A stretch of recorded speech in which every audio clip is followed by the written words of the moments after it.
Mi nombre es Guillermo Peña, tengo 67 años y estaba a punto de firmar la escritura de mi casa a nombre de mi hijo Rubén, cuando recibí un mensaje de texto de un número desconocido que decía simplemente, «No lo hagas».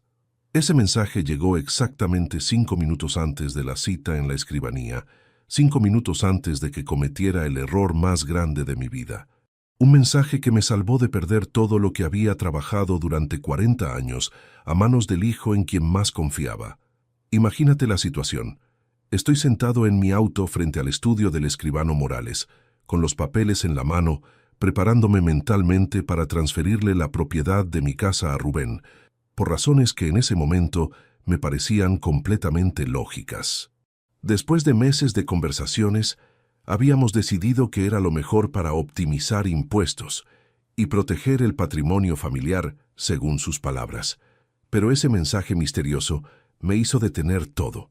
«No lo hagas», decía, y algo en esas 3 palabras me generó una inquietud que no podía ignorar. ¿Quién sabía de la transferencia? ¿Por qué alguien me advertía contra una decisión que había tomado libremente con mi propio hijo? ¿Qué información tenía esa persona que yo no tenía? Lo que descubrí en las siguientes 24 horas cambió completamente mi percepción sobre Rubén, sobre mi familia y sobre qué tan cerca había estado de quedarme sin nada por culpa de la persona en quien más confiaba en el mundo. Escucha esta historia hasta el final, porque te va a enseñar que a veces las señales de alarma llegan justo a tiempo para salvarnos de tragedias que nosotros mismos estamos construyendo. También contame desde qué ciudad me estás siguiendo, porque esta historia de traición familiar puede suceder en cualquier hogar donde la confianza ciega reemplace el sentido común. Para entender por qué estaba tan cerca de firmar mi casa a nombre de Rubén, tengo que contarte la historia completa de cómo llegué a esa decisión aparentemente lógica, que en realidad era una trampa perfectamente diseñada por mi propio hijo durante meses de manipulación psicológica que comenzó mucho antes de que yo me diera cuenta. Todo comenzó hace 6 meses, cuando Rubén llegó a mi casa con una carpeta llena de papeles y una propuesta que sonaba como el consejo financiero más inteligente que hubiera escuchado en mi vida. Pero para entender completamente su estrategia, tengo que explicarte cómo había cambiado nuestra relación después de la muerte de Rosa y cómo Rubén se había posicionado como mi único apoyo familiar confiable. Desde la muerte de mi esposa hace 3 años, Rubén se había convertido en mucho más que mi hijo mayor. Era mi chofer para las citas médicas importantes, mi consejero para decisiones financieras, mi compañía para los domingos que se habían vuelto eternos sin Rosa. «Papá», me decía cada fin de semana, «no te voy a dejar solo. Somos familia y la familia se cuida». Patricia vivía en Rosario con su marido y sus 2 hijos, y sus visitas se limitaban a feriados largos y cumpleaños importantes. «Papá», me llamaba por teléfono una vez por semana, «¿cómo estás? ¿Necesitas algo?». Pero las llamadas telefónicas no podían reemplazar la presencia física que yo necesitaba después de 40 años de matrimonio. Esteban había emigrado a Buenos Aires por trabajo y su contacto era aún más esporádico. «Viejo, ¿todo bien?», me preguntaba en videollamadas mensuales que duraban 10 minutos entre sus compromisos profesionales. «Sí, todo bien», le respondía siempre, aunque no fuera completamente verdad.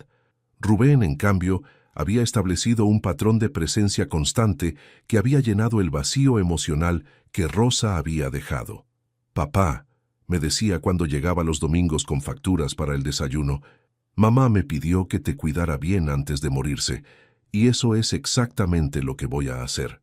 Esas palabras siempre me emocionaban, porque Rosa efectivamente había expresado preocupación por mi bienestar futuro durante sus últimos días. Emilio me había dicho durante una de nuestras últimas conversaciones en el hospital, «prométeme que no vas a quedarte solo. Prométeme que vas a aceptar la ayuda de los chicos cuando la necesites». «Te lo prometo», le había dicho, sosteniendo su mano que ya se sentía fría. «Los chicos van a estar cerca. Especialmente Rubén», me había susurrado. «Él es el que más se preocupa por vos. Confía en él cuando yo no esté». Esas palabras de Rosa se habían convertido en una especie de mandato sagrado para mí. Confiar en Rubén no era solo una decisión personal, era cumplir la última voluntad de mi esposa. Cuando él me daba consejos sobre salud, finanzas o decisiones cotidianas, yo escuchaba con la autoridad que Rosa le había conferido desde su lecho de muerte. «Papá», me decía Rubén durante nuestros almuerzos dominicales, «estuve pensando en tu situación económica y creo que deberíamos revisar algunas cosas». Sus observaciones siempre sonaban profesionales y bien fundamentadas. Como contador certificado con 15 años de experiencia, sus conocimientos financieros eran infinitamente superiores a los míos. «¿Qué tipo de cosas?», le preguntaba, porque realmente no entendía mucho sobre inversiones, impuestos o planificación patrimonial. Mi experiencia laboral había sido como empleado municipal durante 35 años, cobrando un sueldo fijo y pagando mis impuestos sin complicaciones. Las finanzas sofisticadas eran territorio completamente desconocido para mí. Por ejemplo, la casa está valuada en mucho más dinero ahora que cuando la compraste, me explicaba mostrándome printouts de páginas web inmobiliarias. En 1983 pagaste 50,000 pesos, ahora vale 500,000. Eso significa que hay una ganancia de capital muy importante que puede generar impuestos complicados. Los números que me mostraba eran reales y verificables. Efectivamente, mi casa había aumentado su valor considerablemente durante 40 años de crecimiento urbano en el barrio. ¿Y eso es malo?, le preguntaba. No es malo, me explicaba, pero sí es algo que tenemos que manejar inteligentemente para evitar problemas futuros. Durante meses, Rubén fue plantando semillas de preocupación sobre mi situación patrimonial, que gradualmente crecieron hasta convertirse en ansiedad genuina. «Papá», me decía, «leí sobre casos de personas mayores que tuvieron que vender sus casas para pagar impuestos de herencia que no habían planificado. No quiero que te pase eso». También me contaba historias sobre cambios legislativos que podrían afectar a propietarios de mi edad. «El gobierno está buscando maneras de recaudar más impuestos», me advertía. «Las propiedades de personas mayores son un objetivo fácil porque muchas veces no tienen asesoramiento legal adecuado». Toda su estrategia estaba diseñada para generar inseguridad sobre mi situación actual y presentarse como la solución a problemas que yo no sabía que tenía. «Por suerte», me decía siempre al final de estas conversaciones, «estas cosas se pueden resolver fácilmente con planificación adecuada». «¿Qué tipo de planificación?», le preguntaba invariablemente. «Hay estrategias legales para transferir propiedades de manera que se minimicen los impuestos y se protejan los patrimonios familiares», me explicaba. «Es lo que hace toda la gente con propiedades valiosas». El primer mes de conversaciones fue puramente educativo. Rubén me explicaba conceptos financieros complejos de manera simple. Me mostraba ejemplos de otras familias que habían enfrentado situaciones similares. Me enseñaba sobre leyes impositivas que yo desconocía completamente. «No quiero que tomes ninguna decisión todavía, papá», me decía. «Primero quiero que entiendas todas las opciones». Durante el segundo mes, empezó a presentar soluciones específicas. «Una de las estrategias más comunes», me explicó, «es transferir la propiedad a nombre de los hijos mientras los padres todavía viven.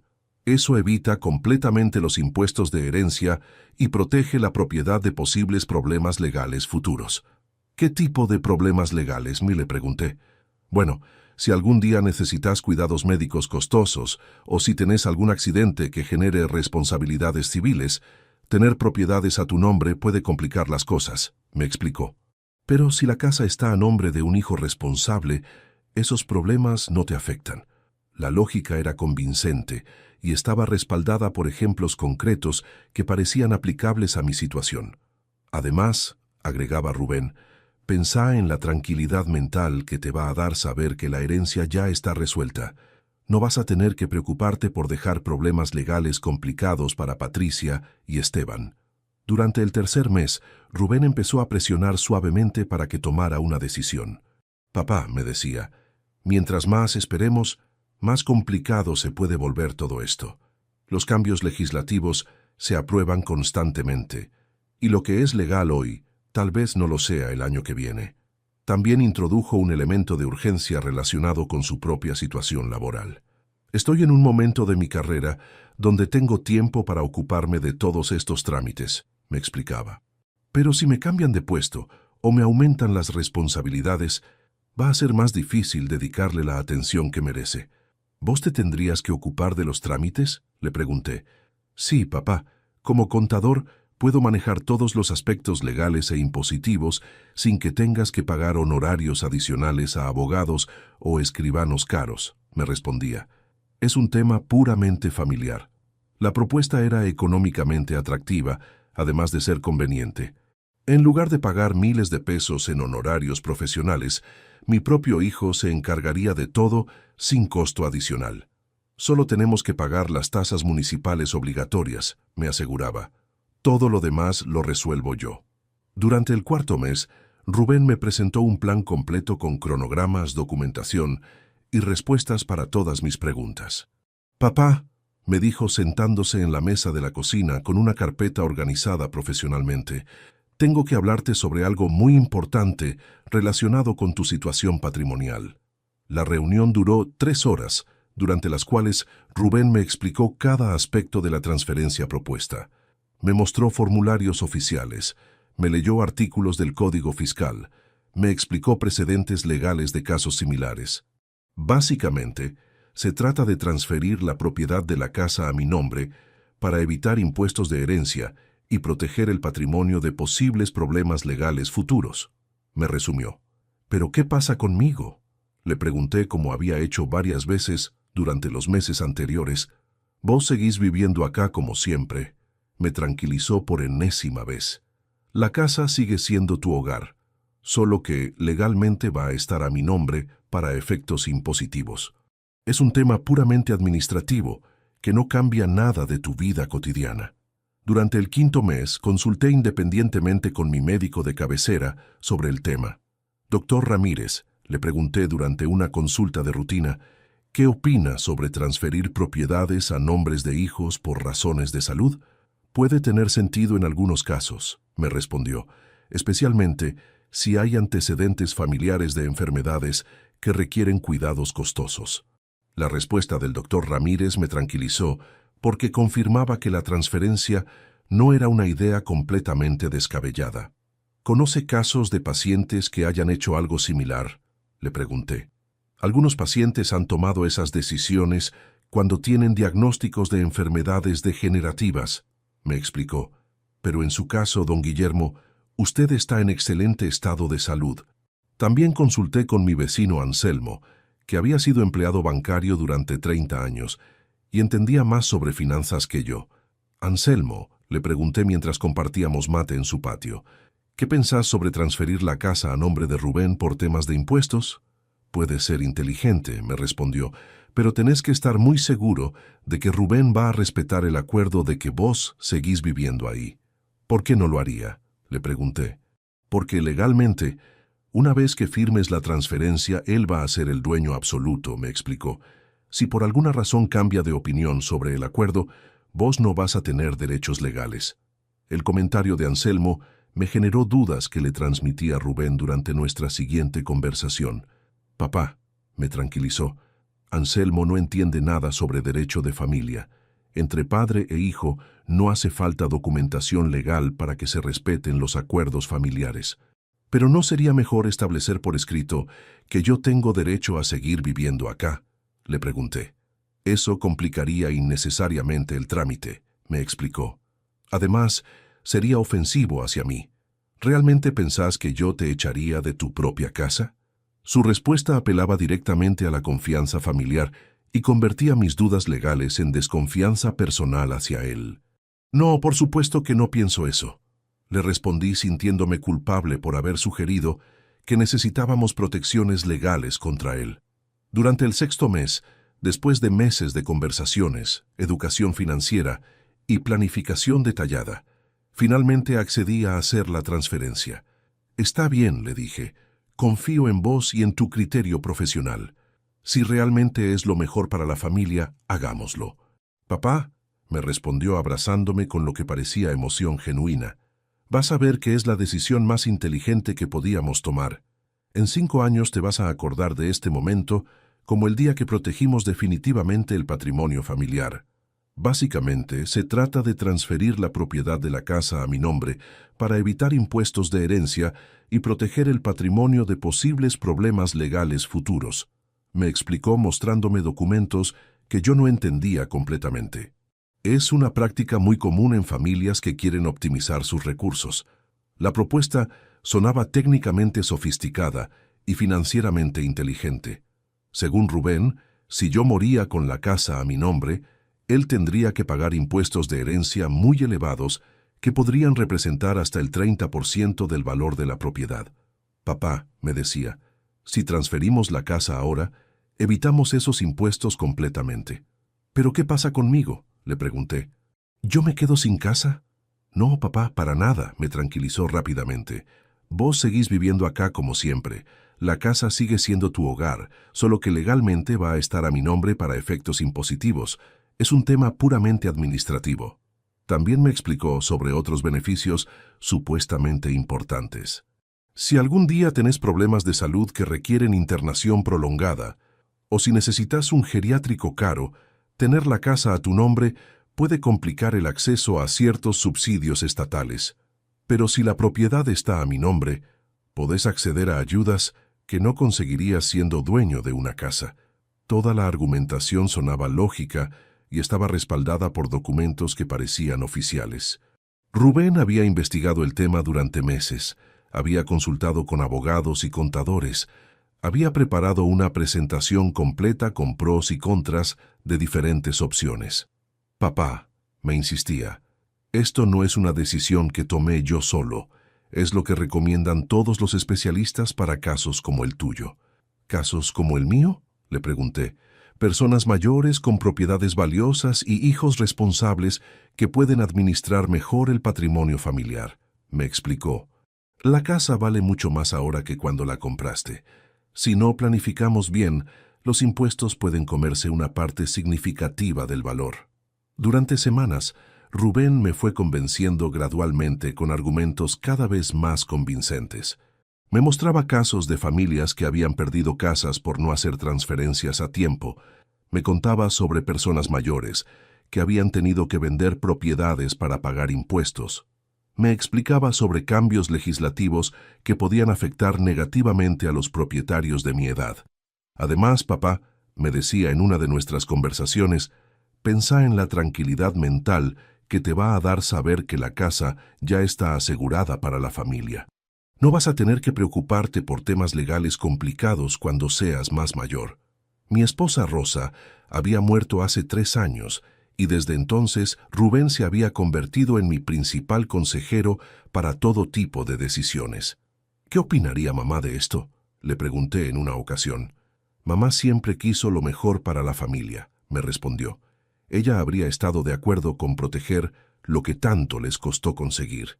La casa donde vivo hace 40 años no es solo una propiedad, es el lugar donde Rosa y yo criamos a nuestros 3 hijos, donde celebramos Navidades y cumpleaños, donde construimos una vida familiar completa.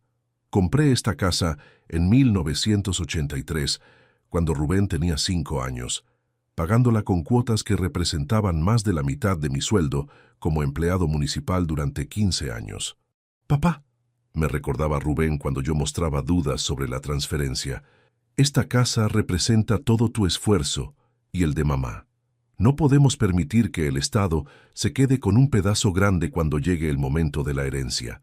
Eso sería una falta de respeto a todo lo que trabajaron.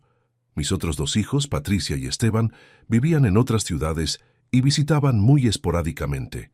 Rubén era el único que se mantenía en contacto regular, el único que venía a almorzar los domingos, el único que se preocupaba por mi bienestar cotidiano desde la muerte de Rosa. ¿Qué opinan Patricia y Esteban de la transferencia?, le pregunté. Ellos están de acuerdo, me aseguró. Ya hablé con los 2 y entienden que es lo más conveniente para la familia. Además, cuando llegue el momento de la herencia real, obviamente vamos a dividir todo en partes iguales como corresponde. La lógica era impecable. Rubén se haría cargo de los aspectos legales y administrativos de la propiedad. Yo seguiría viviendo cómodamente sin preocuparme por impuestos o problemas burocráticos, y eventualmente la herencia se dividiría equitativamente entre los 3 hermanos. Es una situación donde todos ganamos, me explicaba Rubén. Después de 2 meses de conversaciones, finalmente accedí a hacer la transferencia. Está bien, le dije. Confío en vos y en tu criterio profesional. Si realmente es lo mejor para la familia, hagámoslo. Papá, me respondió abrazándome. Vas a ver que es la decisión más inteligente que podíamos tomar. Rubén se encargó de todos los trámites legales. Contactó al escribano Morales, preparó toda la documentación necesaria, coordinó las citas para firmas y valuaciones. No te preocupes por nada de eso, papá, me decía. Yo me ocupo de toda la parte burocrática. Vos solo tenés que firmar cuando llegue el momento. La cita en la escribanía quedó programada para un viernes por la mañana. Papá, me explicó Rubén la noche anterior, mañana vamos al escribano, firmamos los papeles y en una semana todo va a estar resuelto. Es un trámite simple que no va a tomar más de media hora. Esa noche dormí tranquilo, convencido de que estaba tomando una decisión inteligente que protegería el patrimonio familiar y le daría tranquilidad a mis hijos. No tenía la menor sospecha de que estaba a punto de caer en una trampa que había estado preparándose durante meses. El viernes por la mañana me levanté temprano, me vestí con mi mejor ropa como si fuera una ocasión importante y manejé hasta el estudio del escribano Morales con la carpeta de documentos que Rubén había preparado. Llegué 15 minutos antes de la hora programada, porque soy de la vieja escuela que considera la puntualidad como una forma de respeto. Estaba sentado en mi auto, repasando mentalmente los puntos principales de la transferencia, cuando sonó mi teléfono con la notificación de un mensaje de texto. Era de un número que no reconocía, sin nombre en mis contactos, solo los números. Abrí el mensaje esperando tal vez alguna promoción comercial o comunicación bancaria. No lo hagas, decía el mensaje. 3 palabras en mayúsculas, con signos de exclamación, sin ninguna explicación adicional. Mi primera reacción fue confusión. ¿No hacer qué? ¿Quién me estaba escribiendo? ¿Cómo sabía alguien más sobre la transferencia de la casa? Revisé el número nuevamente, pero no me resultaba familiar.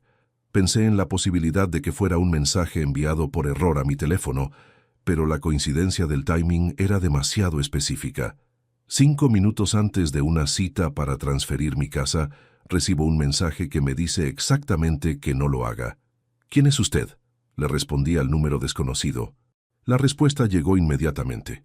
Alguien que sabe lo que realmente está planeando Rubén. Si firma esa transferencia, va a perder su casa para siempre. Mi mundo se detuvo por completo. ¿Alguien que sabía lo que realmente estaba planeando Rubén? ¿Qué significaba eso? ¿Había algo en los planes de mi hijo que yo no entendía? ¿La transferencia no era lo que me habían explicado? ¿De qué está hablando? Le escribí con las manos temblando mientras escribía. Rubén ya tiene todo preparado para vender la casa en cuanto usted firme la transferencia. Hay un comprador esperando y un contrato de venta preacordado. La respuesta me golpeó como un puñetazo en el estómago. ¿Vender la casa? ¿Un comprador esperando? ¿Un contrato preacordado? Nada de eso había formado parte de las conversaciones que había tenido con Rubén durante meses. Eso es imposible, le respondí. Mi hijo me aseguró que la transferencia era solo por temas impositivos. Yo sigo viviendo en la casa. Le mintió, don Guillermo. En cuanto usted firme, él va a tener poder legal para vender la propiedad sin su consentimiento. ¿Cómo sabía mi nombre? ¿Quién era esta persona que parecía conocer detalles específicos sobre mi situación? ¿Era posible que Rubén me hubiera estado mintiendo durante todos estos meses? ¿Quién es usted y cómo sabe todo esto?, le pregunté. Soy Patricia, su hija. Estoy usando el teléfono de una amiga porque Rubén no debe saber que estoy comunicándome con usted. Patricia, mi hija que vivía en Rosario y que según Rubén estaba completamente de acuerdo con la transferencia. Patricia, que supuestamente había sido consultada y había dado su aprobación. Patricia, que ahora me estaba advirtiendo sobre una estafa de la que yo no tenía la menor idea. Patricia, ¿por qué usas otro teléfono? ¿De qué estás hablando?, le escribí completamente confundido. Papá, Rubén nunca me consultó nada sobre ninguna transferencia.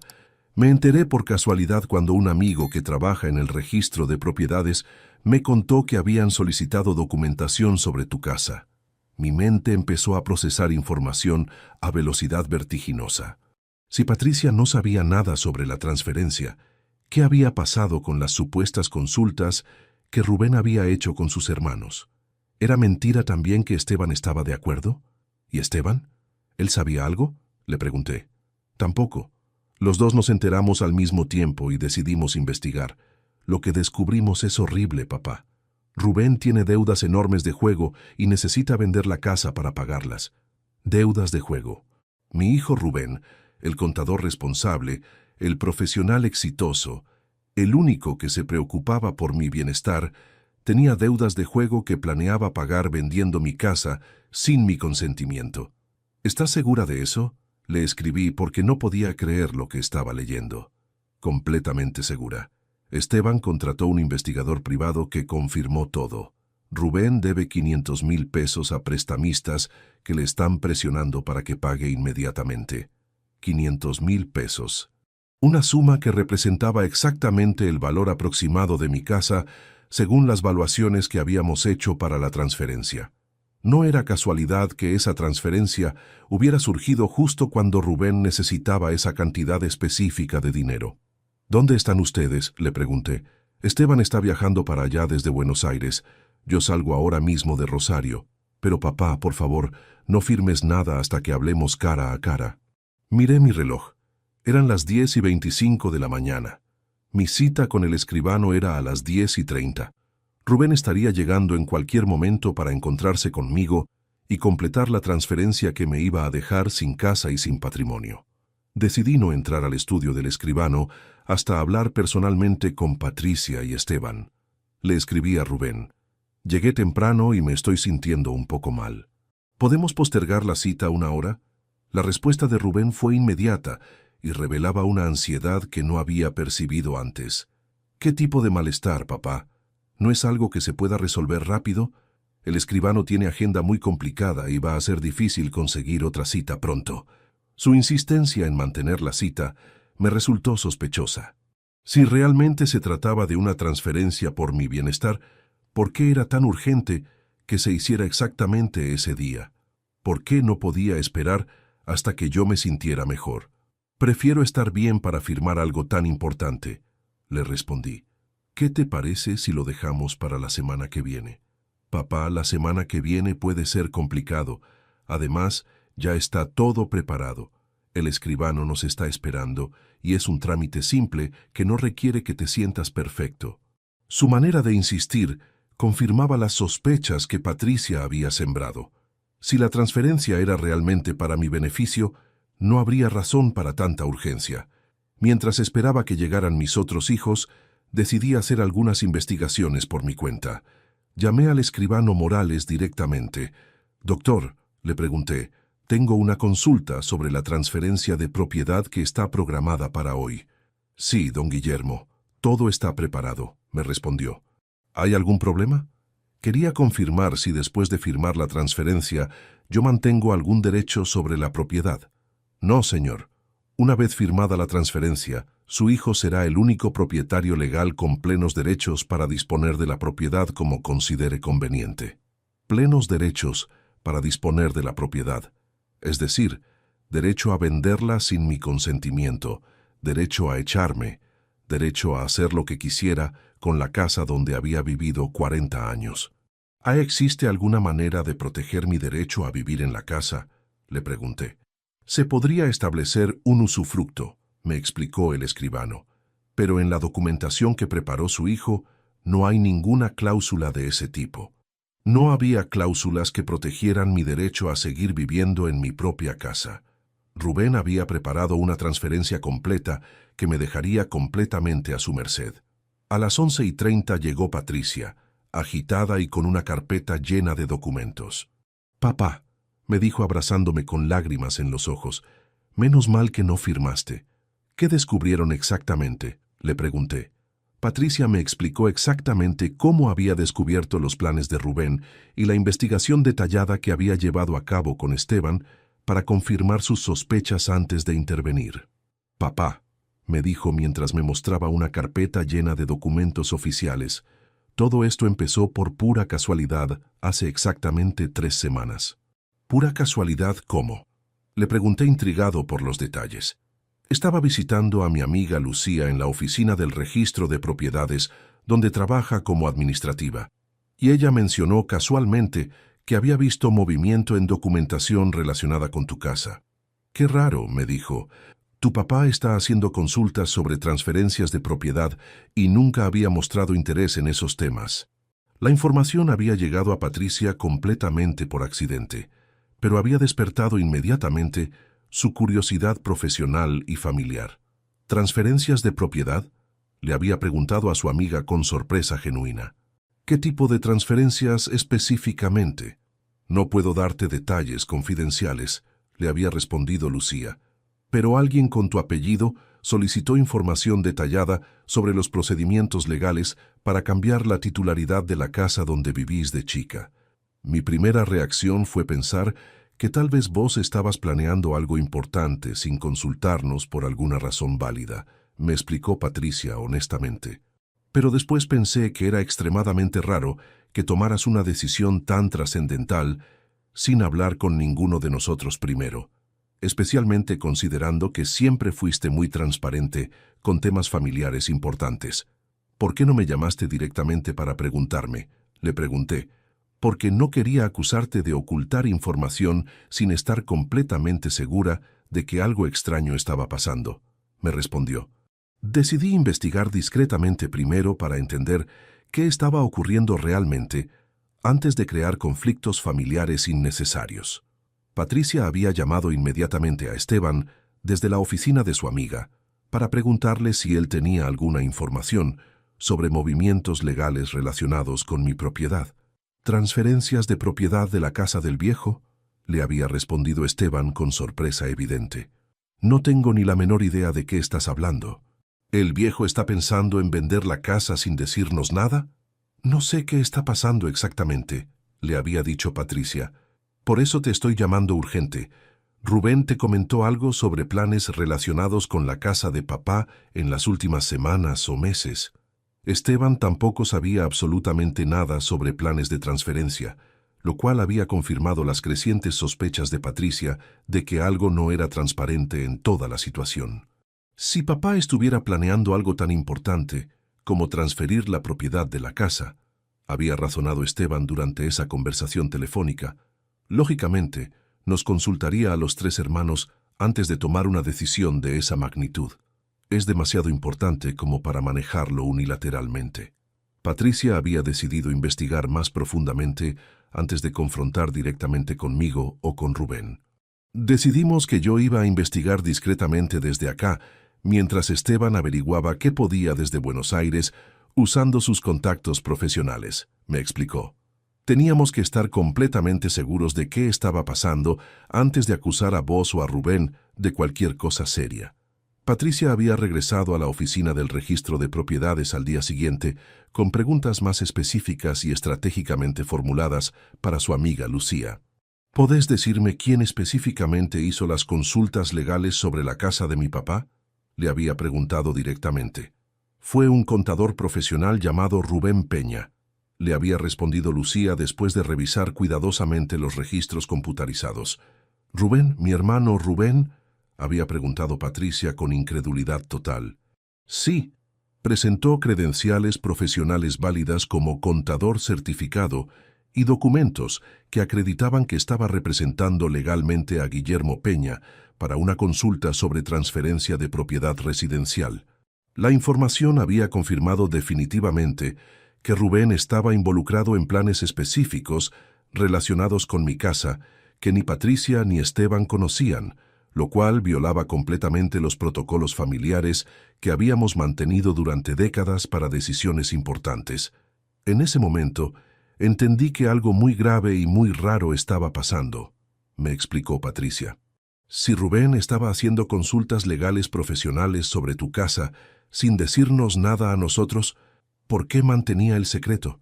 ¿Y por qué aparentemente vos tampoco nos habías dicho nada sobre transferencias? Patricia había llamado nuevamente a Esteban para informarle sobre el descubrimiento preocupante. Rubén está haciendo trámites legales relacionados con la casa del viejo, le había reportado. Y aparentemente ninguno de nosotros sabe oficialmente nada al respecto. Eso es extremadamente raro y preocupante, había respondido Esteban. O papá nos está ocultando algo importante por alguna razón, o Rubén le está ocultando algo grave a papá. Habían decidido que Esteban investigaría desde Buenos Aires usando sus contactos profesionales en el sector financiero y legal, mientras Patricia continuaba investigando localmente a través de sus conexiones en oficinas gubernamentales. No queríamos saltar a conclusiones dramáticas, me explicó Patricia, pero tampoco queríamos ignorar señales potenciales de que algo problemático podía estar desarrollándose. Esteban había contratado discretamente a un investigador privado especializado en casos de fraude familiar para que averiguara específicamente sobre las actividades financieras y personales recientes de Rubén. No era que desconfiáramos de él específicamente o personalmente, me aclaró Patricia, pero la situación era tan extraña e inexplicable que necesitábamos información objetiva e independiente.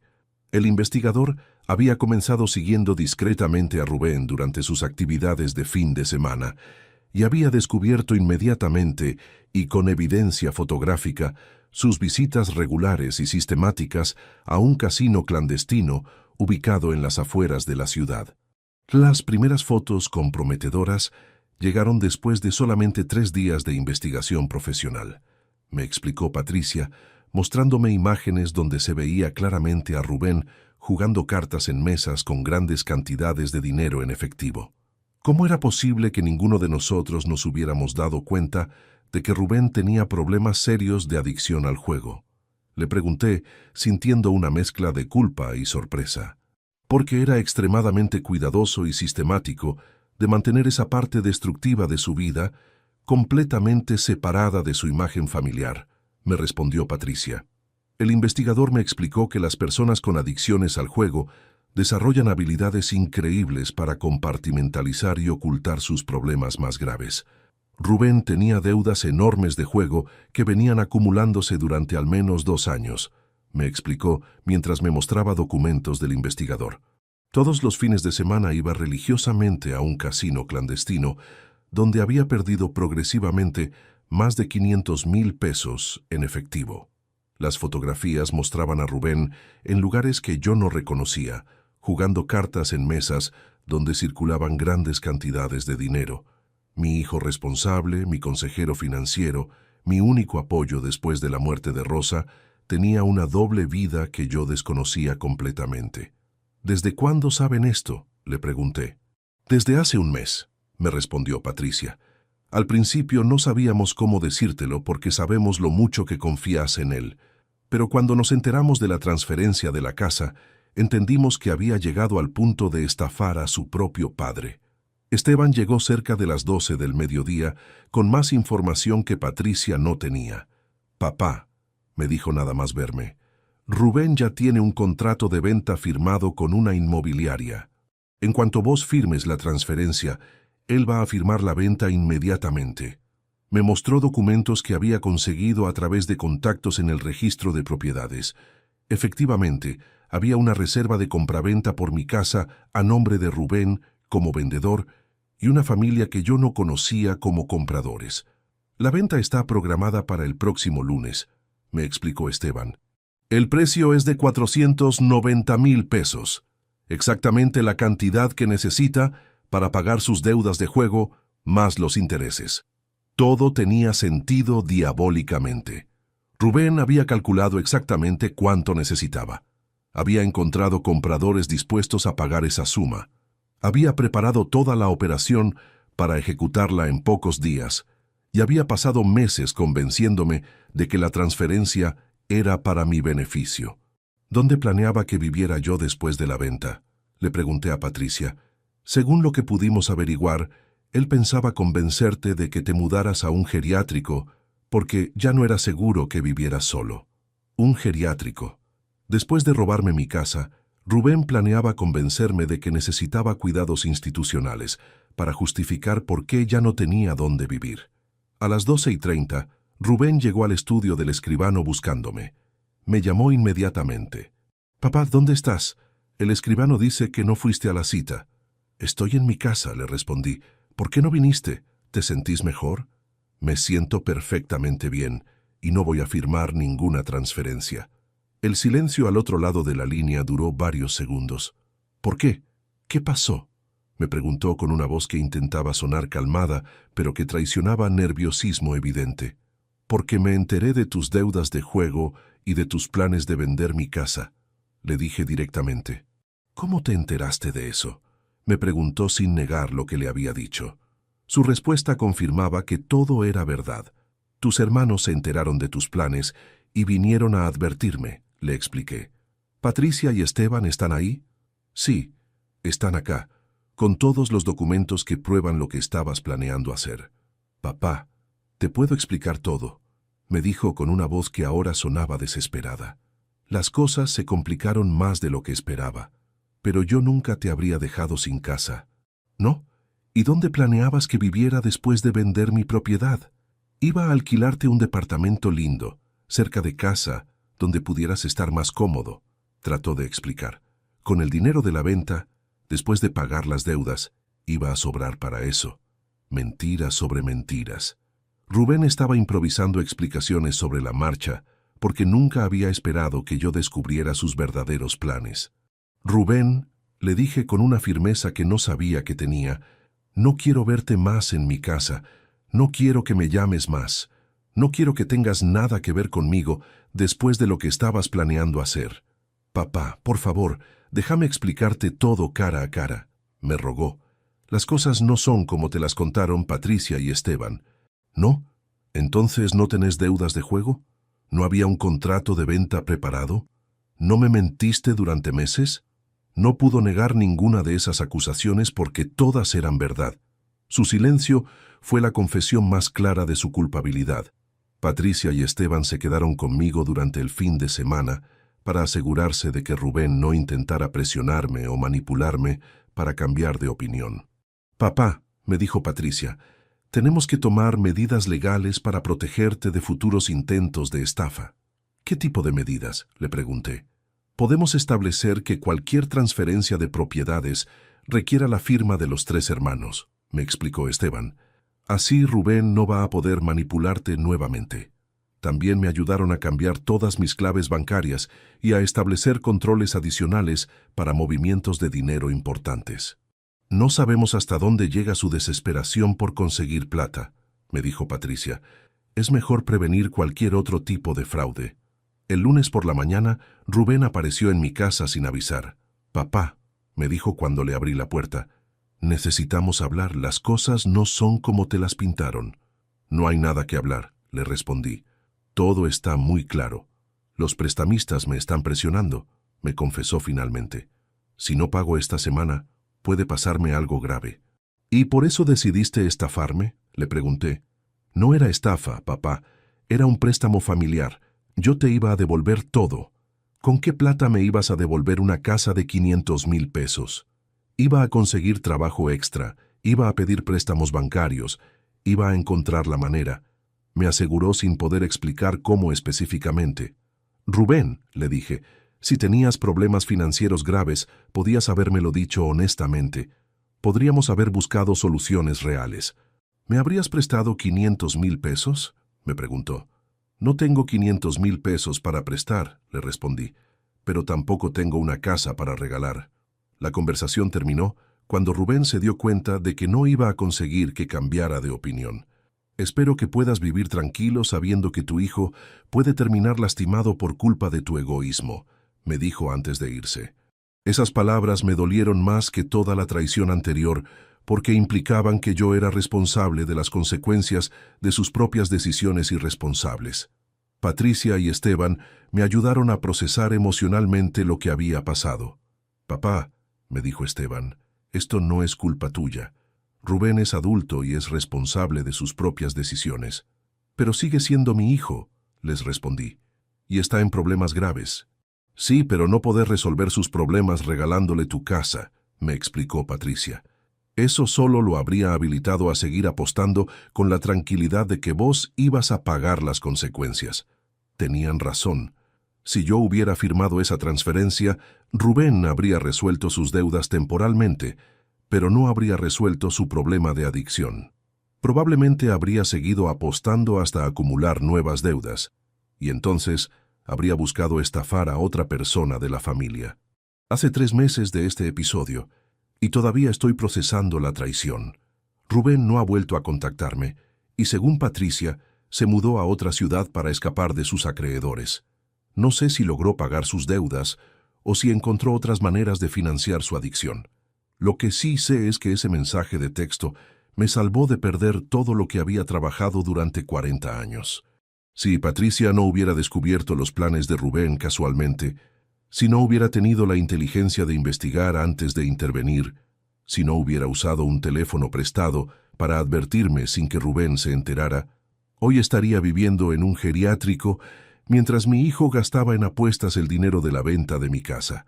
También sé que mi relación con Rubén está probablemente destruida para siempre, no solo por la estafa intentada, sino por los meses de mentiras elaboradas, por la manipulación psicológica, por haber usado mi confianza paternal como arma contra mí mismo.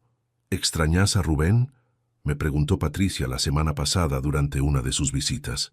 Extraño al Rubén que yo creía que conocía, le respondí, pero ese Rubén tal vez nunca existió realmente.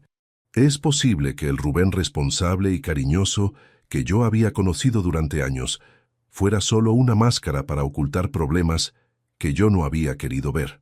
Es posible que las señales de su adicción estuvieran ahí durante mucho tiempo, pero que yo hubiera elegido ignorarlas porque no quería creer que mi hijo tenía problemas graves. Y vos que me escuchaste hasta acá, quiero que te lleves algo muy claro. Nunca firmes documentos importantes sin consultar con personas de confianza independientes. No importa que quien te esté pidiendo la firma sea tu propio hijo, tu hermano o tu mejor amigo. Cuando hay propiedades y dinero de por medio, la confianza ciega puede convertirse en ingenuidad peligrosa. También quiero que entiendas que las adicciones pueden transformar a las personas en versiones irreconocibles de sí mismas. El hijo responsable puede convertirse en estafador. El hermano cariñoso puede convertirse en ladrón. El amigo de toda la vida puede convertirse en traidor. ¿Qué harías vos si descubrieras que tu hijo está planeando estafarte para pagar deudas de juego? ¿Lo ayudarías económicamente o establecerías límites firmes? Contame tu opinión y decime desde qué ciudad me estás escuchando, porque las historias de traición familiar necesitan ser contadas para que otros padres no caigan en las mismas trampas que yo estuve a punto de aceptar. Estaba por firmar mi casa a nombre de mi hijo cuando recibí un mensaje que me salvó de perder todo. Ese mensaje llegó justo a tiempo para evitar que la confianza paternal se convirtiera en la herramienta de mi propia destrucción.